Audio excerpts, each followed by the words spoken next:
Қайырлы күн, қалдарыңыз қалай? Таңым осылай каша пісірумен басталады менің. Барлығына кашаларын беріп, шайларын беріп болғаннан кейін ыдыс жуа бастадым. Ыдысымды жуып болғаннан кейін газ қарап тұр. Газдың бетін осылай жуып алдым. Кухнямды осылай бір тазартып алып,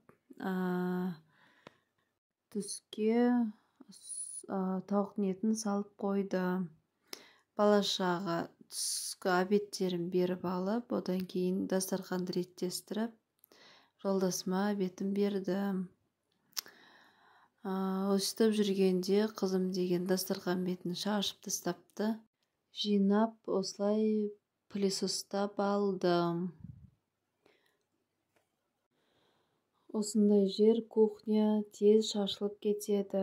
Одан кейін душовойға кіріп,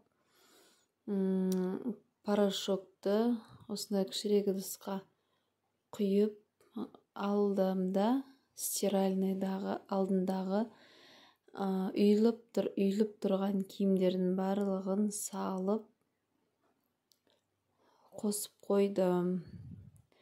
Қызымды киімін ауыстырып, мына біреу көрпенің сыртын кигізейін десем, қызым ойнап әрең кигізіп алдым.